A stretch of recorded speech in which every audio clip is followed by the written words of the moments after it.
I'm happy you agreed to do this because I know being on camera is not your favorite pastime, but you're so good at it. And I've wanted to have this conversation for a long time because your life brings together a lot of things that don't get talked about in the same space, which is beadwork, wampum, environmental justice, Haudenosaunee responsibility, international art exhibitions, motherhood, and activism.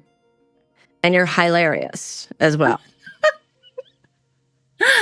And what we like to do on this podcast is explore the really practical parts of what it means to be an Indigenous or Haudenosaunee person in our modern context, in this modern day adventure. And so you've gone from Santa Fe Indian School and Mount Holyoke to the Indigenous Environmental Network. I met you at Standing Rock. You've been at the Venice Biennale, very recently, the Yorkshire Sculpture Park. Is that what it was? Yes. And then Santa Fe Indian Market and, some of the most Indigenous art spaces in the world. And what I've always appreciated about you is no matter what you're doing, you're deeply grounded in community as an auntie and a friend. And like I said, you're hilarious. And we have this shared history involving a giant storm at Standing Rock and a tent that was trying to fly away. And then we met years later at the Rematriation Conference. So I want to talk about these stories today. I want to talk about you and your name. And so you've become one of the most respected beadworkers and wampum artists working today. You're just in so many places. So I'd love it. Wadagan Asadade Naldun, can you introduce yourself and tell us where you are today, where you're from, what your name means? Sego Sayokla Kindness Laranyantani Wagitaloda Unyote Agani Dalankawane. So I'm Oneida from Duck Creek. My name Sayokla means it snows again or snow flurries. I reclaimed using my Ongwaihoe name as my legal first name back in 1996. I began using Sayokla full time. So I do talk about that. I did write about that in one article that's at the Smithsonian Anthropology Museum. What is a name and why is it so important? For me, it was super important to start going by my Ongwaihoe name because it's one of the first things that were taken from us. Many years ago, we were renamed, we were given surnames, and I felt like I was Sayokla. I wasn't this other, I call it my white woman name. Mm-hmm. I wasn't her. And I was on a journey to find out who Sayokla was. And so I'm still finding that out, still on that journey. It's taken me very far. And so I'm really happy to be called by my full name. I don't allow people to shorten my name. Some people that's okay with. But if I said Sai, that means nothing. If I say Okla, that means snow. But putting it all together connects me with creation. And that's the whole point, right? Of having a name is to live into it. It snows again. What does that mean to you? How do you live into that, the snow and the snowing again? I mean, you do live in Wisconsin a lot of the times. Yeah, right. I really enjoy winter. And when it is snowing, I feel so happy and thankful because the snow is a blanket for Mother Earth. It covers her and protects her from the cold, freezing winds of winter. So it protects the topsoil. It protects the animals that are living in the ground because they have that layer. And of course, it's moisture. So it's water in another form. The snow has so many purposes, and us as Ongwaihoe, we love to be in it, whether we're snowshoeing, snow snaking, ice skating, everything. I really love the snow. I love living in the northern climate. I'm sad because we get less snow nowadays due to climate change, or our snow patterns are not the same. They're changing. So yeah, that's a reflection of the time we're in right now. But we had a really big snowstorm this winter, and I was actually moving my whole studio and my home. I was moving into my home, which is along the Duck Creek. So I'm from the Duck Creek Oneida community. And this year, I set up my Duck Creek studio. I'm really excited about it. I don't have a sign out. I'm just, trying to get grounded into this space. But it's the first time that I'm not sitting at the kitchen table doing my beadwork and my art. It's the first time I'm not sitting in the living room, watching TV behind the sofa on a table. I actually have a dedicated studio space now. And that in it of itself has changed my life. And I'm so happy and thankful that I have this space. Sometime I'm gonna do a studio tour, studio visit, Yes. allow people to come into my studio to see, my beadwork collection, my bead collection, just to see, Hmm. my process making. But it's right along Duck Creek, and we're called Wampum, which is the Duck Creek Oneidas. So that's how they refer to us in council because there are three Oneida communities. One is Oneida of the Thames River, that's up in southern Ontario, and then Oneida, New York. In New York, and then Oneida, Wisconsin. And so, where Yes. in Wisconsin are the Oneidas for So people who we're don't know them? about 3.5 hours north of Chicago, Okay, yeah. and we are about 4 hours from the Canadian border. About Hmm. five, well, no, yeah, about six Mm. from the Canadian border. If you go north, you'd hit Lake Superior, but if you went east, you could go into Michigan. My name was given to me at a time when our communities relied upon going to the other communities to learn our ways. Mm. So in my lifetime, I grew up right around the age of 12 and 13 and 14 is when the Oneidas of Wisconsin, and I'm 53, so 40 years ago, practically, is when we began our longhouse, like building our own longhouse here in our Oh, community. And the first longhouse that we built here was a small little log cabin style longhouse. It was one room. It didn't have enough room for sure.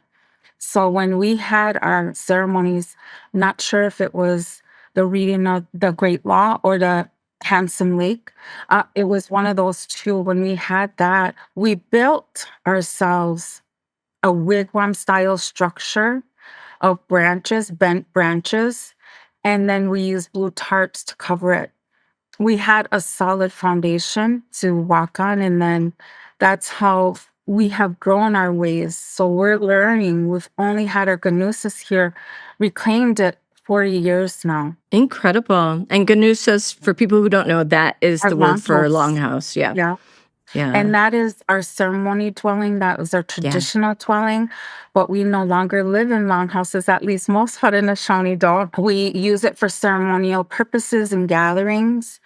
And it is a focal point of our community. We follow an annual ceremonial cycle, and that renews itself with midwinter ceremonies in January. Hmm.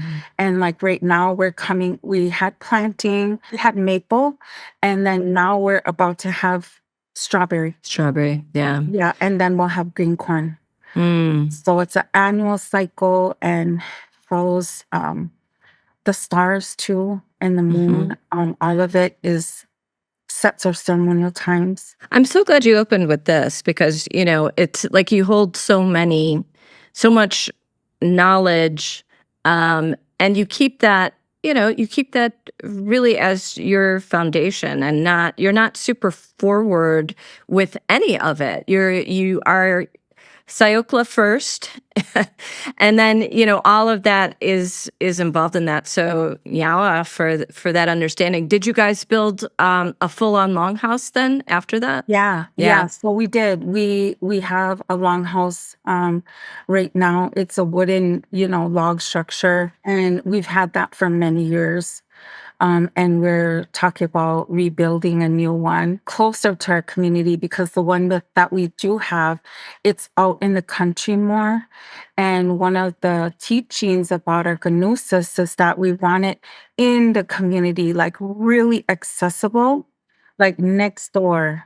So we could just walk over, our families could walk over or ride their bike over right here in the community. And so I think that is like being discussed. And so I look forward to um, that future. Yeah. Wow, amazing.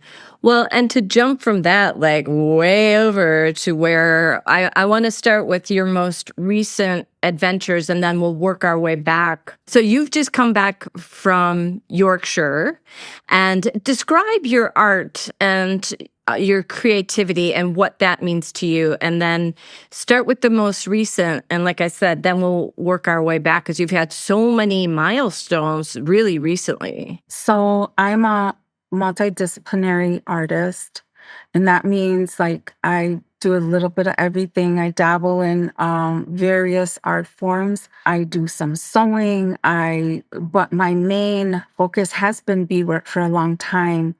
But I just completed my Master of Fine Arts in Studio Arts Hmm. at the Institute of American Indian Arts. Thank you. I was at That your graduation, even Yes, though you I didn't see was. you in At my person. graduation, my Be Held exhibit, it was a group Hmm. exhibit of the graduating students. There was 10 of us. And I displayed my most recent art projects there, which was all about wampum. But so my own personal philosophy about my art is I feel like my projects choose me. Mm. I wanna choose my projects sometimes, and I do choose sometimes, but why I say they choose me is because they come to me in dreams, and they also are sent to me through opportunities. Here's one example. I did a project called the Healing Coat Project, and that Yes. was an Oneida coat. I call it the Oneida Healing Coat, but it's the Wayelak, and it's remember us all the ancestors. And that healing quote is a healing quote because it came from a journey that I had taken out east to the homelands in New York. We're from upstate New York or, New York. Just Oh, the and whole, yeah. yeah, so we had 6 million acres, Oneidas did, and because of colonization, we lost so much of our land. We're down to 32 acres in Oneida, New York, and our families really had to make decisions. The land could not sustain all of us. We were growing nations. We had our population, of course, diminished greatly because of disease and colonization and war and so we had so many members, but only 32 acres. So Yeah. the decision to move was made 202 years ago. Um, and the journey started through the Great Lakes. And the missionaries, we had been heavily Christianized at that point. There were many families that were Christian. And then we also had pagan families as well, which that's a horrible word for I know. this discussion, but really it's traditional families, Yeah. follow the traditional ways. But they called us the pagan people, the pagan party. And so the first ones to come to Wisconsin worked directly with the church, and they came in two parties, and then the pagan people came last. How we got here, some people thought, oh, we walked. It was like the longest walk. No, we did not walk. Okay. Um, we took, we traversed the Great Lakes in a steamboat. What? In three steamboats, yes. So we went through three Great Lakes, up and down and up. And at that point, it was the Michigan territories. It wasn't even Wisconsin yet. So this was Michigan territories in 1822 was the first arrival. And then we had two other parties that came along. Now, in 1840 is when traditional people went north to establish, and they bought their own land to establish Oneida of the The Thames. 10 of the 10, The yeah. Thames, Mhm. yep. Mhm. And so that happened in 1840. And when the steamboat returned back to New York, it sank. A what? With people on it? No, they were Okay. dropped off. After they dropped them off? Yeah, but I mean, I'm sure there was sailors on it or people who were working the steamboat on it. I don't know if they survived. I don't know the whole history there. But to Wow. think that our people were that close, our people in Canada have, those families have been really connected to us deeply. And our current chief, who has really spearheaded the return of our ways here in Oneida, Wisconsin, his name is Bob Brown. Mm-hmm. And he comes from Oneida of the Oh, I did not Thames. know. Yeah. And he's borrowed here because he married into Oneida, Wisconsin. So we're really lucky there. So that relationship has been close and is really what helped us reclaim our ways. So, like when I was a little girl, I talked about my name. I got it. We used to have to travel to the Thames to have naming. Mm-hmm. So You we did have naming did. ceremony. So I was one of them Amazing. that was named. So I was named. My name comes from the clan mothers in Oneida of the Thames. Okay. Hmm. Wow. So that was a very important relationship, and So are the Wisconsin Oneidas the pagans? a small fraction were pagan. However, our ways were, were made illegal. So a lot of the practices have been sleeping, have been resting. Yeah. And so, but we still have our medicine societies, and that has been really helping our people, I think, in so many ways. I mean, me personally, um, my medicines have helped me through so many Mm. obstacles. So, as far as my artwork goes, it's really uplifting history through our own lens, not anybody else's history, but our own through our own lens.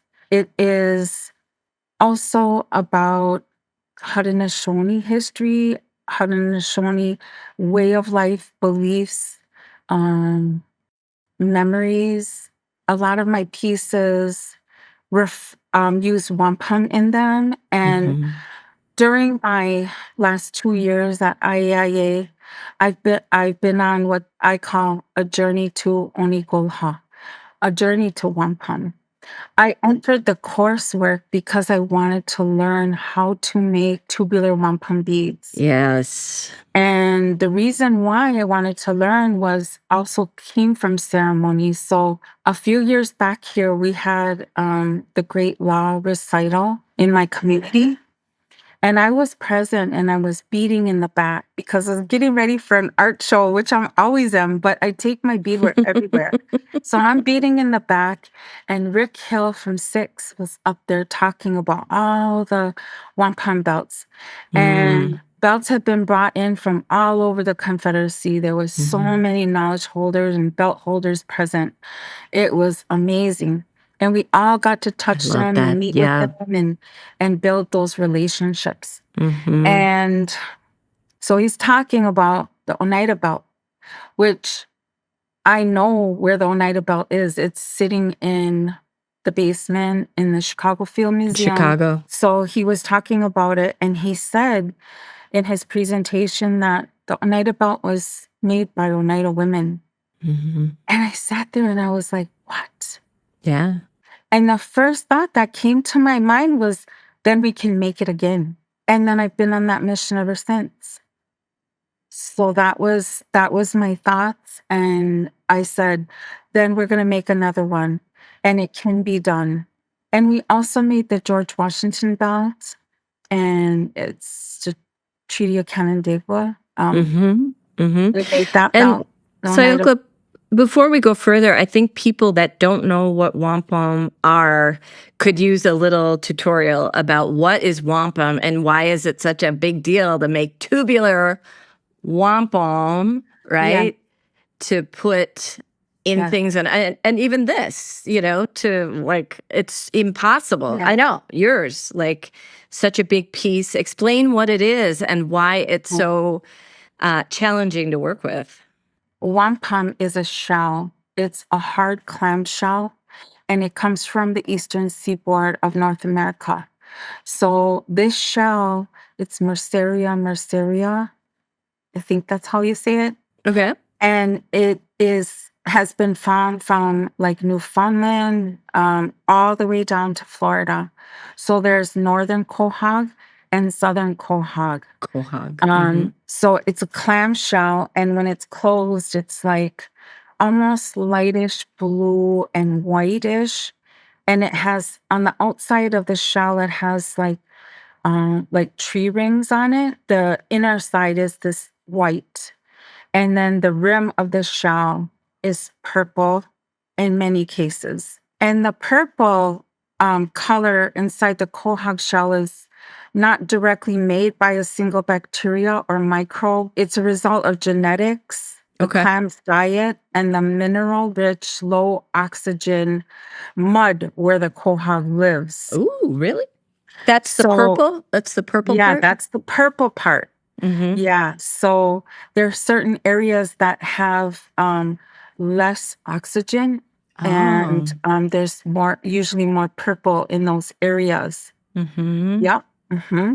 Cool. I did not know Yep. this. These clams are hard shell clams, so they're really durable, and they're really strong. So when you cut them, you use diamond. You use diamond drill bits and diamond grinders, and you use water.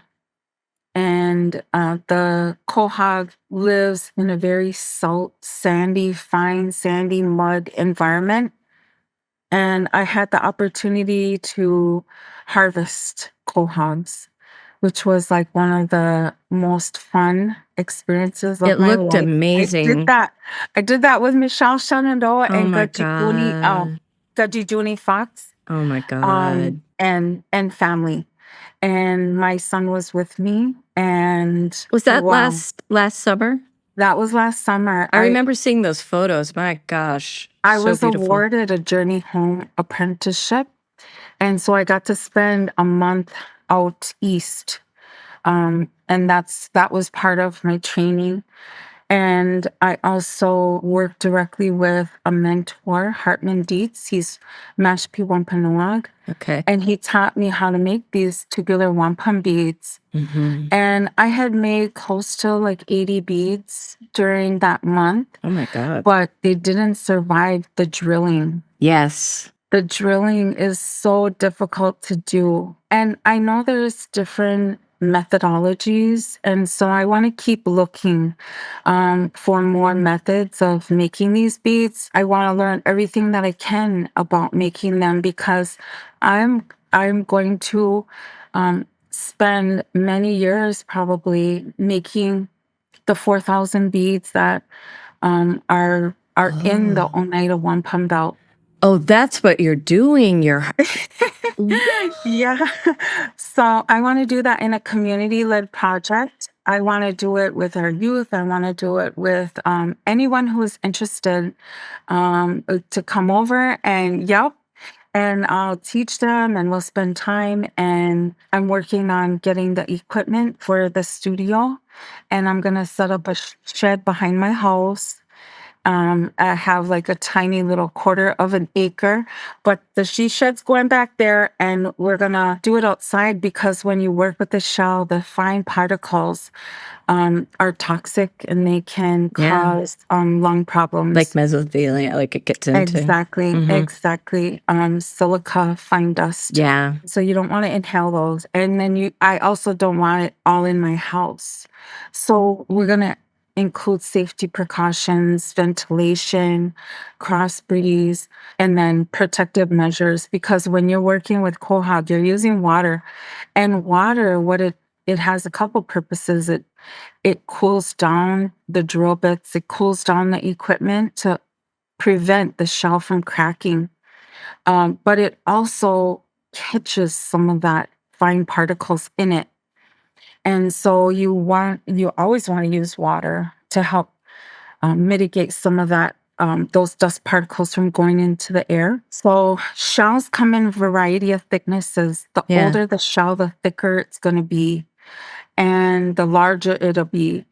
And so you shave it down on the back to make a thinner piece, like on your earrings. Those are shaved down because wearing something as thick as the shell on your necklace, on your ears, Yes. that would be too much. So like my earrings here, they're shaved down in back, Mhm. and it's not really a shaving, it's a buffing. Like you buff it down. Well, and these are Buff so the nail. highly buffed. I just love how Yeah. shiny these And are. those have undergone rock tumbling. And that's why they're shiny. Okay. Like your shell, I made that and it went through the rock tumbler, but not much. Yeah, not as much as these that end up being really shiny. Those took days. I The rock imagine. tumbler, yeah. Mm-hmm. I've always been amazed by these. I'm like, they're so perfectly shaped and so smooth. And the reason why is because Gordell Wright made those shells. That's his work and my beadwork. And for years, I've used shells made by other people. And it hasn't been until my journey home apprentice where I actually got to work with Quahog and cut it myself. And so a lot of my older art projects include wampum made by other makers. But I myself use wampum so much that I was like dying to learn how to make it and work with it myself. So dreams come true. Hang in there, find a way. Okay, just to make a fine point with people. So this then ends up, these are the beads. And so they have to have a hole through them, Yeah. right? In order Yeah. to string those. And then our wampum belts, again, for people who don't know that history, our wampum belts were basically promises woven in through these symbols, right? Like, we promise to do this. And then the way the pattern goes indicates that's what they're doing. So this is how the shells are found. These are the ridges on the shell. And so they're a matching pair. So when you get a pair of wampum earrings, when they make them, they use two shells to make them exactly match. Oh, So from when the you same. open it, Okay. Oh. Ooh. so you would see two identical shells. It's a mirror image? It's a mirror image. And so then when they cut it, they're going to cut it to match them. And that's why Gordell is incredible, wampum artist, because he does it flawlessly. Oh, Yeah. you're So blowing my mind. if you find a pair of earrings and the purple isn't the same, that's two different shells they used. They didn't use both sides of the same shell. There's nothing wrong with that. Nothing wrong That's with beautiful. right. What?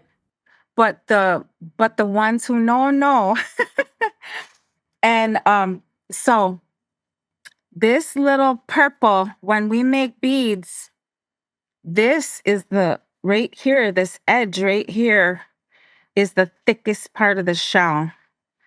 And that's needs to be thick enough, like this thick, to make a bead. how And in if the world do you extract that? That's what the it's diamond. hard. Yeah, that's with the cutter. Yeah, the diamond saw. I Yeah. don't know what it's called. Diamond It's thing. lapidary equipment. Okay. And you need about 5 different lapidary equipments for this to make the wampum. But Oh yeah. my God, lady, what the heck? What the heck? So And talk about that harvest process, because that was super involved as well. that Like was so fun. it was, I wanted to be there so bad. Like you got right in the water, right? We And got right in the water. So you're not coming in and out of the water. Modern day, they just you bring along 5-gallon pail and it floats right on the water. And it's someone's job to keep track of it and hold on to it. That's what I did. And every time someone found, you would reach down you would feel with your feet first. And oh then my you would reach God. down and look for it. But clamshells are basically, they stay in one place, except they have a little foot. and they can use that foot to go down. So if you think that your quahog moved and you can't find it, Yeah. you can't find it Because it because it like, moved. It can bury down. So the minute that you step on it, you better get down in the water and find it quick oh because it's my gonna God. move. We harvest about half, or no, like a third, and we had quite a bit of quahog left. A third And of the bed that was there? a Okay. third of the 5-gallon pail. Oh, okay. That was so fun. And we filled up our pail kind of quick, like took like an hour and a half maybe. And there was like 5 of us. And it was such a beautiful day. And it was like an isolated area. There The was only secret us. quahog Mhm. patch. It was Wampanoag land, right? And they're the caretakers along with other eastern tribes of the Quahog beds. And we have been in relation with them through the roots and routes of wampum for many generations. And it's important that we keep those renewed because they need us and we need them. We, as Haudenosaunee, we do not have our own wampum beds. Yeah. So we're reliant upon their futures for our wampum.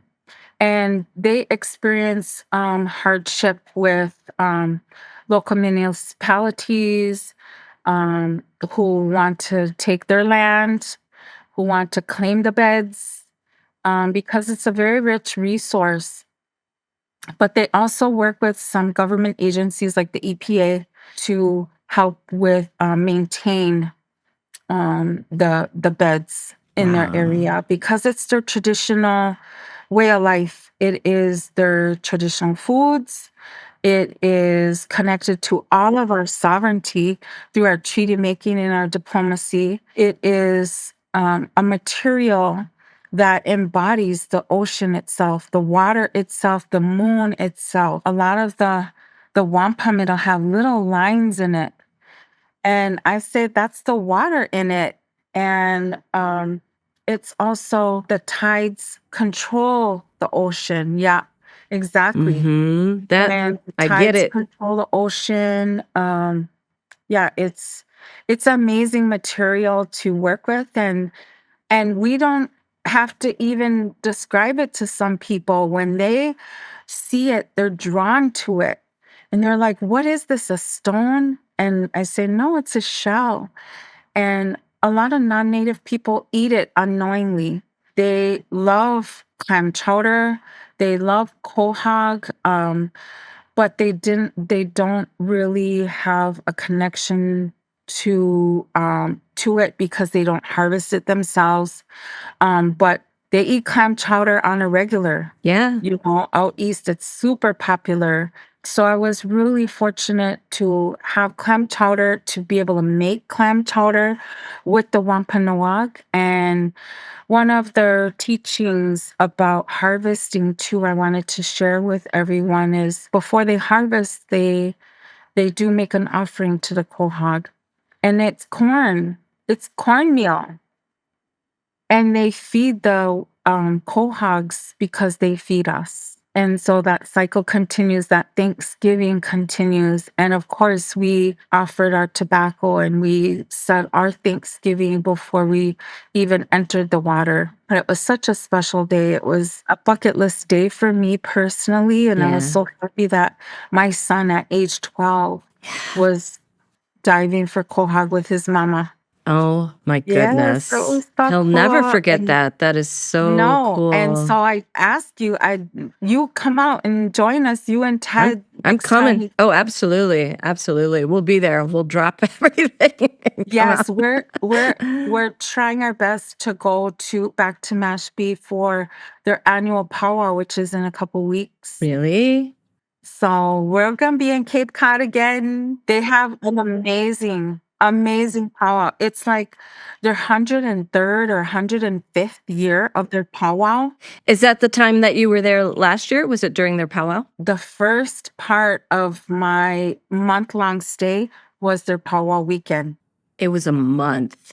And the studio I worked in was in New Bedford, which is a whaling town. And the studio was in a huge whaling warehouse building that was converted to artist studios and other businesses. So it had this like crazy history, this huge flight of wood stairs to go up every day, no AC. I mean, to cut wampum, no AC. You should have seen me. So I was a hot mess every day.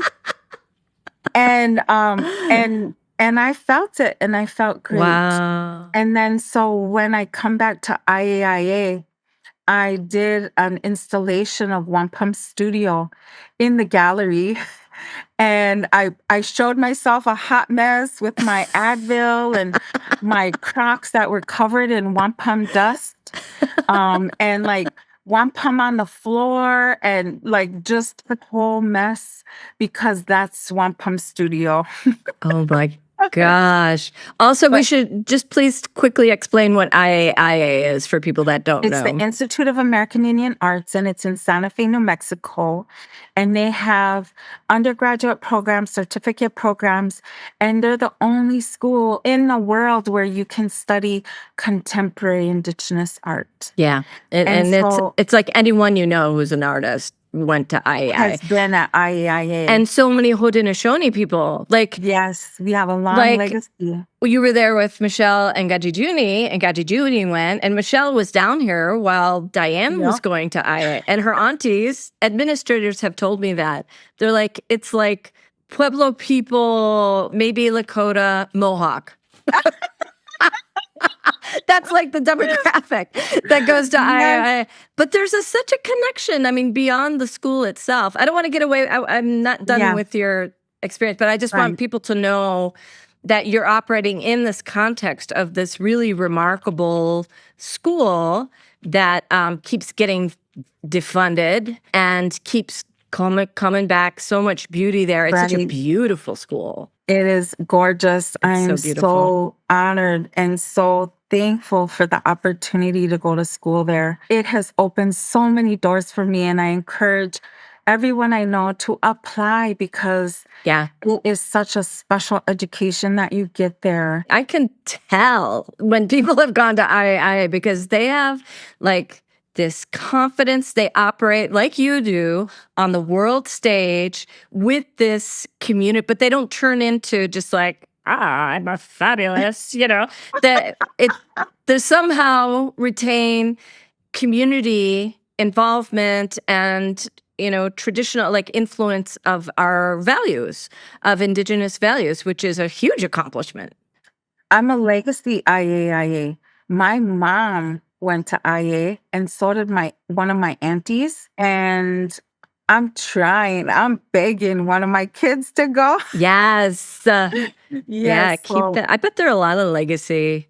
Yeah, there are. Yeah. There are definitely. Having gone through the program and finishing up, one of the things that I finished up with was the final exhibition. So I had to write a thesis, and my thesis was on wampum. It was on a journey to Onigolha, wampum. And then my thesis exhibit displayed mostly wampum, and I used Northern Quahog and Southern Quahog in my exhibit. I exhibited 14 wampum beads that I made during my summer journey home apprenticeship, which is only offered at IAIA. And why that was so important to me was also because I'm not only Oneida, I'm multicultural. On my father's side, I'm a Kindness. And the Kindness last name is Pequot last name. Okay. So I'm a mix of Eastern tribes. I didn't So know that. I'm Pequot, Narragansett, and Mohegan, and Oneida on my dad's side. And I'm Oneida and Anishinaabe on my mom's side. And so these are all people of wampum. I really did feel like it was a journey home. And then also, I'm part of the Women of Wampum. That's how I met Jolene Ricard. And that is out of the University of Waterloo, part of the Wampum Lab. Okay. And There's a wampum lab? I had no idea. There's a Wampum Lab. Mm. And so we went to Mashpee and Aquinnah as a group, and we were renewing the roots and routes of wampum and reestablishing those relationships to protect the wampum, to protect water security and water sovereignty and Is this for the new everything. exhibit that you're talking about No, with this Jolene? This is this the is a separate thing. okay. The This Women of is Wampum. the Women of Wampum Lab. There's 14 of us that were original participants. They may be adding in more in the future, but the 14, there was one lady, she's from Aquinnah, and she wasn't one of the Women of Wampum, but she she made a wampum belt and put us on it. So we are the 14 of us on this wampum belt, little representations of 14 across the center. Wow. Are there images of that? Yes, there is. Her name is Julie Martin, and she also does finger weaving and so much. But one of the things she's like most famous for is reclaiming the art of making this feathered cape that hadn't been made for like 200 years. Whose tradition is that? Her people's. Okay. She's Aquinnah Wampum. Aquinnah. Wampanoag. Okay, Wampanoag. And they used to wear a feathered cape. Like the New Zealanders, they always have kind of like the Cherokee Nation. Yeah. And we're all cousins linguistically. We're relatives.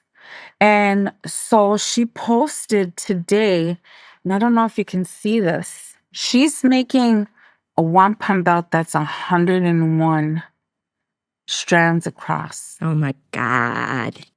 She just strung it. How many strands is it usually? They can be 2 strands, or could be 101. Yeah. Yeah. But 101 is a lot. 101 beads across. That's a blanket of wampum. Is she making? She's not making them. No, I don't believe she made them.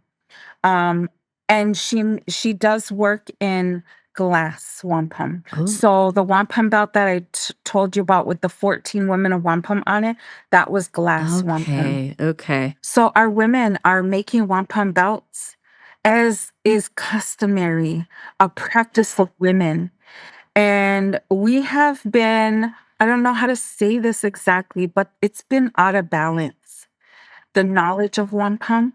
But we are so connected to wampum, us women. And so it's a rematriation as well that has to undertake, right? Mm-hmm. And one of the things I wrote about in my thesis, which is not quite finished, and I don't want to release it to the public because it's so personal. I talk about how the shape of Quahog is like the shape of women, like our bodies. And so we are so connected to this being, which is the oldest being on earth. So the oldest living wampum was over 500 years old. They brought it into a science lab and they figured out it was over 500 years old. And they called it Ming, after the Ming dynasty. Oh. Because that's how old it was. They're ancient beings. They were here before colonization came to this country. Do you know when the traditions got started? These belts that were made between, we made the 2-row with the Dutch, right? Mm-hmm. And it's like, and that's what is represented here. And it's like, stay in your own canoe. You got a ship and we got a canoe. That's right. And there's water between us. And that represents 2 separate paths going down the river of life together, but respecting each other's ways and religion. Was that our first wampum that we had with the Europeans? Yes, that's our first wampum agreement we had. Yeah. And then there were many. With others. And then, yes, there was many. And there's many with other nations as well. We have wampum agreements with Anishinaabe, over land territories, hunting grounds, relationship building. So we're going to be at peace. This is what we bring is peace and friendship agreements, and then with each other as well. And all of our belts are made for us all, right? Really, they're made for everyone. So that's why I try to uplift the wampum belt designs in my small beadwork, is because the meaning is still current. It's still, they're modern, even though they're hundreds of years old. It still applies to today. Friendship applies today. Love applies for today, and peace. We need that more than ever in this world. And respect of like, you stay over there. Yeah, exactly. You stay in your own Boundaries. boundaries. Yeah. Yes. Well, and I do want to talk too about this fact that back in the day, they didn't have diamond cutters. Right. Lapidary, is that the word you used? Lapidary equipment. So they use the bow drill, a pump. It's a pump drill. So there's a weight on it and it balances it. And they use like a little piece of hard flint. Eventually we got nails. So when the settlers brought nails from like ships and things like that, they would put them on the end of that drill, and then the nail would go into the wampum and create a hole. And so then we use bone. We use bone, and it would pump, and the friction, right, would create, eventually bore a hole. But that was extremely a lot of work.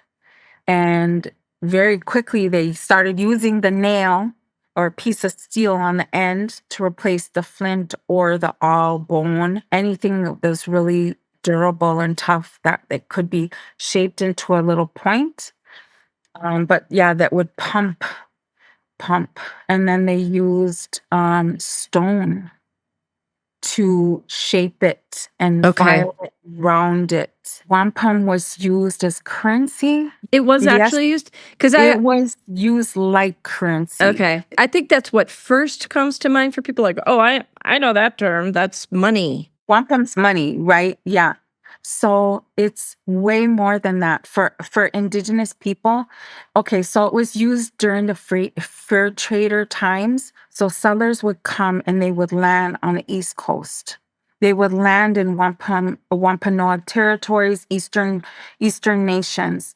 They would trade goods, guns, kettles, material, beads, everything for wampum. They would take that wampum and go west.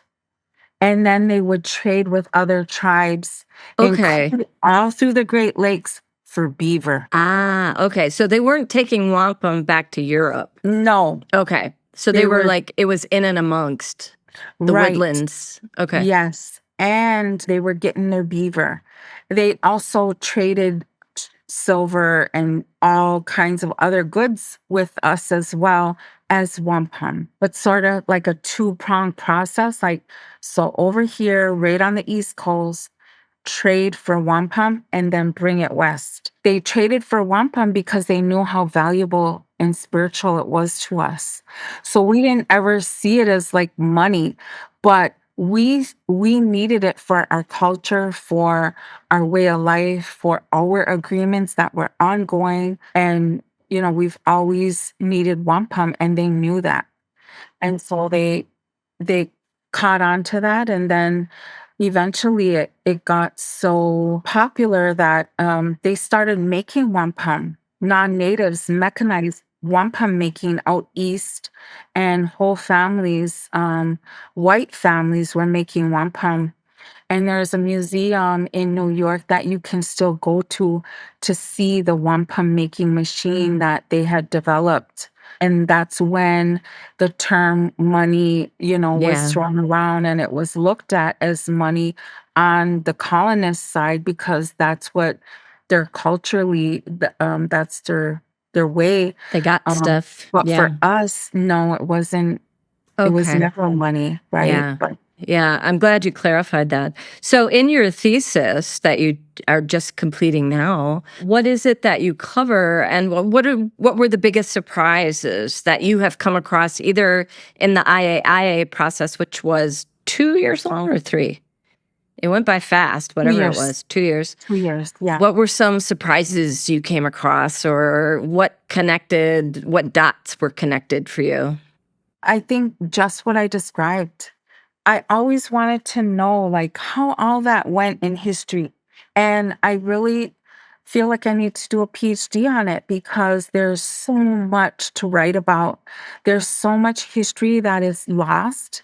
And we really need to go back into our memories and look at old documents and do the research to fill those gaps, right? We've learned a lot from Eastern nations about their culture and their traditions relating to Quahog. And one of them was this amazing woman. I came across her video, and I in my thesis I had written down verbatim what she said about it. And she said that one of the things she said, and I'm not saying it the way she does, but basically that every time we drill a hole in the wampum, we're creating futures. Ooh. And she said that hole is important because we all came into this world Through a portal. through a hole. Yeah. And so Oh, when we think man. about that, relating to our Haudenosaunee creation story, Yes. She fell through that hole. Whoop. those, yes, holes Amazing. have been very important to us. Mhm. So for me, that was so much right there. That was very deep. How do you connect that as an idea to this? It must have been heartbreak. It was actually, because I talked to you about these beads failing. How do you think about that and reconcile all that work and your intention, and you're doing everything ceremonially? I mean, you're not just Yeah. like willy-nilly coming into taking things, so what in the world, what's going on there, and how do you reconcile that in your own spirit? Everything is a learning process. And when my beads are breaking on me because my drill bit is getting so hot, I made over 80 beads, but only 14 survived drilling. Those 14 that survived were 14 new openings, new portals, new Yes. worlds. And it's building upon the future for my practice, for my family. So, in my final exhibition that I did for my MFA in Santa Fe, it was called To Be Held, To Be Held. I set those wampum beads, those 14 beads, into a strand of wampum. Now, today, I'm a woman who owns my own strand of wampum Oh, man. that I That made you for made. myself and my family. That is a future in itself that not many Haudenosaunee women can say. And that is such a gift. So when I give my Thanksgiving address and I hold my wampum that I made myself, that is a beautiful experience for me personally. And I had a dream when I was 13 years old that I was holding a wampum strand. Holy. I had no idea that I'd be making it myself. Jeez. So it's incredibly emotional when I talk about this. Visually, I shared myself saying the Ganeha Ladusla in Oneida, the baby version that I know. And throughout this whole process, some of the other thing that I was really reinforced. I met with um, the last speaker of our language in my community going into all of this. I met with everyone, and he is the last one from our community. We have other speakers who are here from other communities, but he's the last one from the Duck Creek that speaks conversational Oneida. He says There's no one else he can talk to. And so that is where our language is at. He is our fire wampum holder. He keeps our wampum for our community. And he has all the speeches that go along with that wampum. And so what happens when he passes away, he's in his 70s and he's been teaching 20 plus, almost 30 years. Someone has to pick up those speeches. And there are people who can do it in our community. But, you know, part of activating wampum is using our language. I was asked in my thesis time, I had a thesis defense, right? Which I passed, thank you, with revision. Yeah. And Jolene Ricard was part of that. Oh, awesome. It's so beautiful. Who we interviewed on the Auntie's Dandelion a couple months ago. Go watch her too. Yeah. It's amazing. She asked me to be Tuscarora. Yep. Yep. She asked me to be in her current exhibit that's ongoing at the Schwinfen Center and the Cayuga Museum of History and Art. To think about all the new wampum belts, that's when I started a couple years ago when, Janice Brandt was holding a new wampum belt that she had made with these seed keepers that brought seeds back to Tyndonega community. I was like, we can do that? We can make new wampum belts? We can do that. It's so exciting. Yes, yes. And they went through that process too, where they have the original with the real beads, and then they have the glass one as a copy, and it's all this, it's so careful, and you're weaving in your promises to each other. So it was a non-Indigenous group that took half a seed collection that these nuns held, and they brought them back together. I have some video of that I can share with you of her showing. And when they made those symbols, they consulted with people. They were very careful about that. But that was the first time that I was like so activated around this idea, like, we're allowed to do this? And it's like, of course we are. We're alive. We're not stuck in the two-row wampum, which is amazing. We have all that knowledge, and we can bring that forward. We can carry that. Yeah, and Rematriation made that belt recently. Yes, incredible. Yeah, and so that, and then also Bear Fox made that song. Yes, to go. Mm-hmm. So much ceremony around that. We're doing it. Yeah, we're doing it. And this Julie Mardan, her project she's undertaking now, I can't wait to see it. I'm super excited about it. But she even addressed environmental issues in her wampum belts too. Wow. Like, she's incredible. So her people are affected by the wind machines that are like near her communities. And so they're affecting the animals, the sea life, their birds. community. Yeah. And so there's like so much that really can be put in wampum belts and discussed in wampum belts. And the stories of our communities, I mean, I would love to make a belt that talks about our journey from New York here. And that's what my coat was addressing. But to have it in wampum, yes, would be like, wow. Oh my God, I'm so excited about that. A lot that can be done. I elevate other artists as part of my own commitment to my community. I share beadwork skills and everything that I know with people in my community, but I would also like to begin through my studio teaching them the ways of wampum. And I'm just a baby at it myself, What was the first wampum activation for you in order to step in being an artist with it? How did that come about for you? It was through the women of wampum. I had talked to Oneida women at Rematriation. I had told Samantha Dockstader, Diane Shenandoah, we were set up. We were all vending. And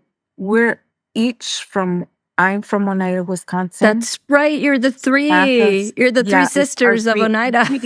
Right? It's our three communities. And we were vending side by side.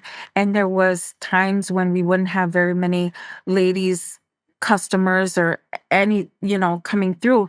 So we sat there and visited. And I told them about the Oneida belt and what Rick Hills had said. Mhm. And I told them that I wanted to make a new Oneida belt. And they're like, we want to do it with you. Yeah. And so we burnt tobacco. Beautiful. We burnt tobacco for this. And we did it right then in Syracuse, right outside of Syracuse, which, according to, I think Diane is the one who said it, is near the place where they found Tadadaho. Yes. That's where the Onondaga are, right? That's the seat of our The seat of our- confederacy, exactly. of our Six Nations is in, Exactly. oh my gosh. So, Yeah. but your interest in wampum, so that was just a couple years ago that you Yeah, that made was a that couple years like ago. spiritual agreement with the Mhm. three sisters of Yes. Oneida. And where did the actual, like, you just wanted to make wampum jewelry, you wanted to work with it? When I wanted to work with it was when I started incorporating pieces of wampum into my beadwork pieces. Yeah. So I had made a tria piece bag, and I had 6 wampum pieces along the bottom and a wampum heart on the back, and then 2 little other pieces on the front. And then I had hanging wampum down the side. So a lot of my pieces incorporate wampum into it. And I always wanted to make it myself, but I didn't know how. I was actually looking back at some of my earlier beadwork, and the first time I incorporated wampum into my beadwork was probably close to 15 years ago. No, actually longer than that, because my kids were born, but they were little. My daughter had turned 1. So she's 21 now. So maybe 20 years now that I've been incorporating wampum in, just pieces that I've made. It took me this long to like figure out how I was gonna make it, because there is mysticism. The art is protected. I can share a little bit with you over this podcast, but I can't tell you everything, girl, until I get permission from my mentor. And he's told me, he's like, you can share most things, but this part here, Mm-hmm. don't share this. This is indigenous knowledge. And with AI, we're not sharing everything. Yeah. That's so important. You will not see me ever go on Instagram or YouTube and upload a video of my practice. Amazing. And the reason why is because that is indigenous knowledge. I'm not going to go on there and share that for AI to take it and use it. So there's things that can only be shared face to face. And this Yes. is one of them. Oh my goodness. Ooh, woo. Let me just tell you about my art shows this year. Yorkshire was Yeah. epic, right? And what was that about? Like, so you are on the international stage. Yeah, I'm an international indigenous artist. Okay. So a few years back, the Tia collection, they're housed in, I think, Paris and in Santa Fe. A rich family, they decided to begin the Tia collection, naming it after their daughter. And so the Tia collection collects major indigenous art, and they have incredible collection. And what they did was they decided to partner with Yorkshire Sculpture Park, which is in Yorkshire, Manchester, England area, and Which is north, right? which is north. It's northeast Okay. England, Northeast. Okay. to put on this landmark exhibit. And this exhibit is running for 10 months, and it is called Hold to This Earth. And so they have only collected one of my pieces. And this happened before I started the MFA program. The Tia So collection? the Tia collection collected one of my pieces Okay. called the Land Back Sign. And the land yes. of their pieces of art, they decided to show 38 artists, and they chose my piece to be part of this exhibit. So they invited me for the programming, the opening session of Whole to This Earth. So I went over there and got to meet the owner of the Tia collection and Tia and their Oh, mother. And I got to spend time with other artists who are in the exhibit who are big time, like really big time artists, like Diane Whitehawk. She has a beautiful beaded tower. I met Jeffrey Gibson when I went to the Venice Biennale, and he brought a load of us over there along with. There was just like so many amazing artists that are part of this. There's 38. And yeah, so we spent a couple days with the opening exhibit, and they are expecting 100,000 people to visit the exhibit in the next 10 months. oh my gosh. We're going to And be in they Ireland in told a us, couple weeks. We might have to run over there. yeah. Serious. Oh, it is beautiful. There's 3 galleries. It's 3. outdoor or it's No, oh, they're okay. indoor galleries. They have both outdoor sculptures, out on the land, but then they also have indoor galleries. So it's in the indoor galleries. So they actually bought it from me at the Herd, Okay. which is in February, and it's a juried art show. The And my Herd piece, Museum yep, the in Herd Museum Arizona, right? in Arizona? Arizona, Mhm. yeah. And so my piece did not win an award. It did not win a prize, but the Herd posted it as like a featured item. The photographers were coming around the booth and they said they posted it on, I think, Instagram, and they said, "What would the Herd be without good beadwork?" And they highlighted Jamie O'Connor's art. Yeah. And then the second part of the post was the land back sign. Oh my gosh. Congratulations. That's so Yeah, great. so that was really cool. And Yeah. then before I know it, like the curator came by my booth and was like, interested in your piece, talk to me about it. So, you artists, when they say talk to me about it, take your time with them and really tell them what your piece is all about. Because if they're asking, they are so interested, and they might not purchase it then and there. They might not purchase it ever, but they're getting to know you. So do your best and try to dig deep about your piece and think about like your memories and your reflections when you describe your artwork, because I feel like it made a difference to her when she purchased it. Because it's not pure aesthetics. That's not Indigenous art. Any art shouldn't be just aesthetics, but it seems like commercial art markets now are just about like, don't ask me the story, you know? And it's like, well, that's the whole deal, isn't it? Isn't that why we do it?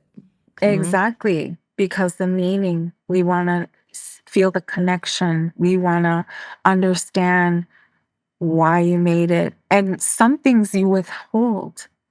Some things you're not going to share as an artist, and that's your privilege. But the things that you want to share, make sure you do, because it just really helps with everything. Like it helps make those relationships. And what I'm finding out about this art world is that those are super important. This show, it's at Yorkshire Sculpture Park right now, but it's Yeah. gonna travel. It's going Ah. to Europe. Something like this like changes our lives, really changes our lives.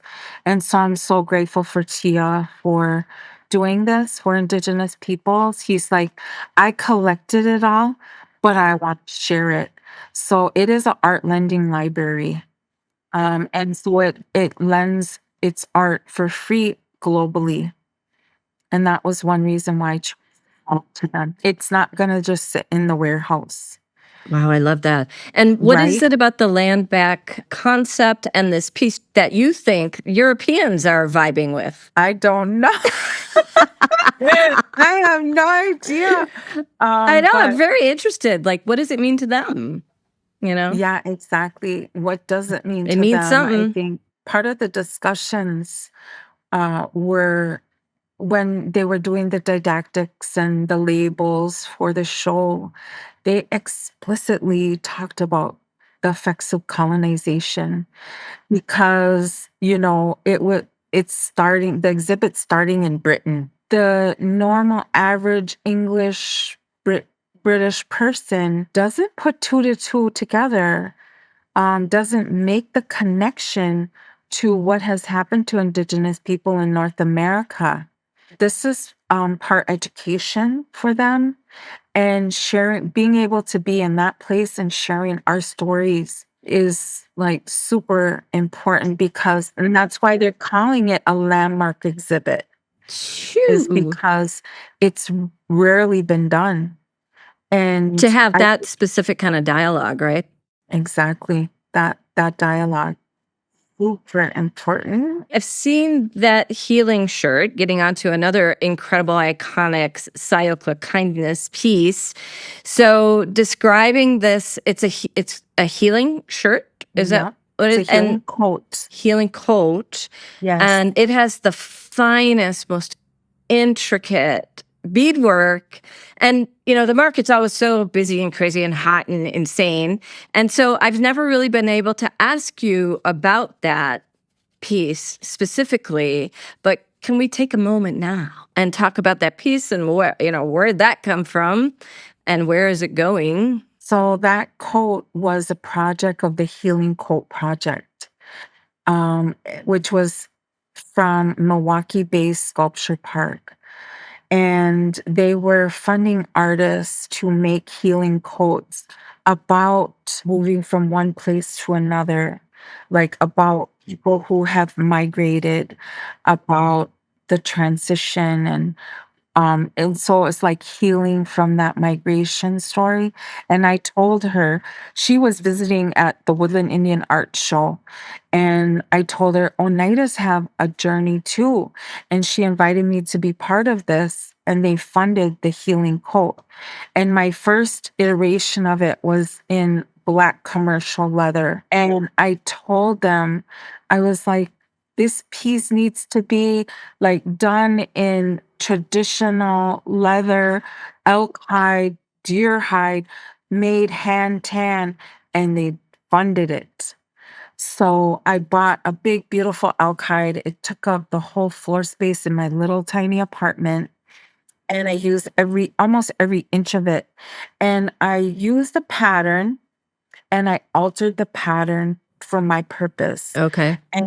But what I loved about this pattern was that it was a swing coat Mm-hmm. and reminisced for me the Haudenosaunee wrap skirt. Yeah, like, So mm-hmm. it's a wrap coat. Okay. And the way it's wrapped, it is a woman's coat. Um, but there's a big button right here and then a tall collar. And the back of it has a great big seal on it. And that seal shows a ship, a steamboat. And at the time in the Great Lakes, when the steamboats would traverse the Great Lakes, they would fly the colors of red, white, and blue. And so I have them on that steamboat. And it's a symbol of the irony that we left New York and our land was stolen, but we were the first allies of the US government. We are the first allies of the colony, and our land was stolen. And some people refer to us as the forgotten allies. So, being that it's the 250th Declaration of Independence celebrations going on across the country, the quote is in an exhibit right now called Talking About Revolution. And even though the quote really isn't about the revolution or anything, it's a symbol of us Oneidas and really what happened. So I wrote a description that reflects that history. The quote also has very symbolic, um, beautiful decoration all along the bottom, along the arms, representing our world, our territories, right? And then the sky world as well. And I incorporated wampum throughout it. And within the border, there's like a lot of beadwork just around the border of it is the two-row wampum. And in between the two-row wampum is 32 strands of edging beadwork. 32 representing the final acreage that we retained in New York. There's numbers involved with most of my work, and there's colors, specific purple and white. And so, yeah, there's a lot of symbolism in the code that's hidden, but also right there. So I have on the front of the code a big gastoa with the Oneida belt on it, on the brim. And then I have our 3 clans representing our families. And I have written in our language, Dakwayelak, which means remember us all the ancestors. And this quote actually came to being, like this discussion and this invite, all of it came to being before I even beaded in the date 1822. And as I'm beading it in, I was like, hold up, this is 200 years ago. Oh my gosh. That we moved here. So then my coat was invited to be part of the 200th anniversary celebrations in my community, but it had been started a year before. And I didn't even realize the 200 years was coming. And that's why I say some of my pieces, they come to me. In dreams and liminal spaces. And exactly. Yeah. Watganawaradu for all the work that you do. And like I said, we'll do parts 2, 3, and 4 another time because there's so much to your journeys. This has just been so wonderful. And I remember when you were here and you said the funniest thing when you were going to go. You're like, we got to hot square it on out of here. Yup, exactly. And Haudenosaunee people will find that so funny. Non-Haudenosaunee people won't understand, but just the non-Haudenosaunee people just know that is so funny. That is so funny. So we should hot square it on out of here. Yep, time to go. Time to hanyo out of here. Hanyo. Oh, is that what you said? Hanyo it up? Yep. Oh, okay. I thought you said hot square. Okay. We're going to hanyo it up. That's even funnier. Hanyo it on out of here. Conversation. Sinagiwa, yawan ko.